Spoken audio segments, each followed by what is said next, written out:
ಅಯೋಧ್ಯೆಯ ರಾಮಲಲ್ಲ ವಿಗ್ರಹಕ್ಕೆ ಕರ್ನಾಟಕದ ಕೊಡುಗೆ ಅಪಾರವಾಗಿದೆ. ಕರ್ನಾಟಕದ ಕಲ್ಲು, ಕರ್ನಾಟಕದ ಶಿಲ್ಪಿ, ಕರ್ನಾಟಕದ ವಿಜ್ಞಾನಿ ರಾಮಲಲ್ಲ ವಿಗ್ರಹದಲ್ಲಿ ಕೋಲಾರದ ವಿಜ್ಞಾನಿಯ ಪಾತ್ರ ಇದೆ.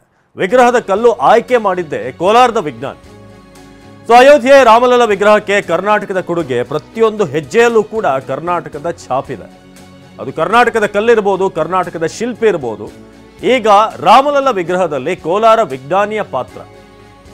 ರಾಜನ್ ಬಾಬು ಮತ್ತು ಟೀಮ್ ಮಾಡಿರುವಂತಹ ಕೆಲಸ. ವಿಗ್ರಹದ ಕಲ್ಲನ್ನು ಆಯ್ಕೆ ಮಾಡಿದ್ದೆ ಕೋಲಾರದ ವಿಜ್ಞಾನಿ. ಕೆಜಿಎಫ್ನ ಹಿರಿಯ ವಿಜ್ಞಾನಿ ರಾಜನ್ ಬಾಬು ಅಂಡ್ ಟೀಮ್ ಈ ಕಲ್ಲಿನ ಆಯ್ಕೆಯಲ್ಲಿ ಕೆಲಸ ಮಾಡಿದೆ, ಶ್ರಮ ಹಾಕಿದೆ. ಕೆಜಿಎಫ್ನಲ್ಲಿ NIRM ಲ್ಯಾಬ್ನಲ್ಲಿ ಟೆಸ್ಟ್ ಮಾಡಿ ಆಯ್ಕೆ ಮಾಡಲಾಗಿದೆ. ರಾಮ ಮಂದಿರದ ನಿರ್ಮಾಣದ ಕಲ್ಲು ಕೂಡ ಆಯ್ಕೆ ಮಾಡಿರುವಂಥದ್ದು ಇದೇ ತಂಡ. ಕಲ್ಲಿನಲ್ಲಿ ಇಂಟರ್ಲಾಕಿಂಗ್ ಸಿಸ್ಟಮ್ ಬಳಸಿ ನಿರ್ಮಾಣ ಮಾಡಲಾಗಿದೆ. ಅಯೋಧ್ಯೆಯ ರಾಮಲಲ್ಲ ವಿಗ್ರಹಕ್ಕೆ ಕರ್ನಾಟಕದ ಕೊಡುಗೆ ಒಂದೊಂದಾಗಿ ರಿವೀಲ್ ಆಗ್ತಾ ಇದೆ. ಈಗ ಕಲ್ಲುಗಳ ವಿಚಾರ ಇಲ್ಲಿ ಈ ಟೀಮ್ ಈಗ ನೀವೇ ನೋಡ್ತಾ ಇದ್ದೀರಲ್ಲ, ಹಿರಿಯ ವಿಜ್ಞಾನಿ, KGFನ ಹಿರಿಯ ವಿಜ್ಞಾನಿ ರಾಜನ್ ಬಾಬು ಅಂಡ್ ಟೀಮ್ ಪ್ರತಿಯೊಂದು ಕಲ್ಲುಗಳನ್ನು ಕೂಡ ಹೇಗಿರಬೇಕು ಅನ್ನೋದ್ರ ಬಗ್ಗೆ ಒಂದಷ್ಟು ಸ್ಟಡಿ ಮಾಡಿ ಅಲ್ಲಿ ನೀಡಲಾಗಿದೆ.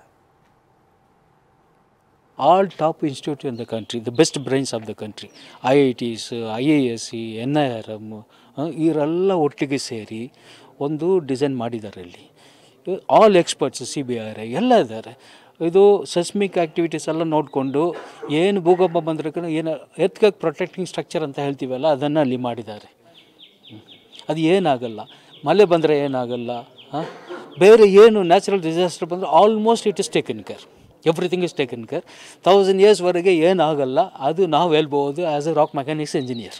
ಬಟ್ ನಾವೆಲ್ಲ ಟೆಸ್ಟ್ ಮಾಡಿದ್ದು almost 26 samples, master samples granite ಮಾತ್ರ ಟೆಸ್ಟ್ ಮಾಡಿದ್ವಿ. ಇನ್ನೊಂದು ರಾಜಸ್ಥಾನದ ಸ್ಯಾಂಡ್ ಸ್ಟೋನ್ಸ್ ನಾವು ಯೂಸ್ ಮಾಡಿದ್ವಿ. ಬೇರೆ ಸೋರ್ಸಿಂಗ್ ಮಾಡಿಬಿಟ್ಟು ಕರೀಂನಗರ್ ಡಿಸ್ಟ್ರಿಕ್ಟ್, ತೆಲಂಗಾಣ ಮತ್ತು ವಾರಂಗಲ್, ಒಂಗೋಲ್, ಅಲ್ಲಿಂದ ಮತ್ತೆ ಸ್ಯಾಂಪಲ್ಸ್ ಇಲ್ಲಿ ತಗೊಂಡು ಬಂದು ನಾವು ಇಲ್ಲಿ ಕ್ಲಿಯರ್ ಮಾಡಿದ್ವಿ.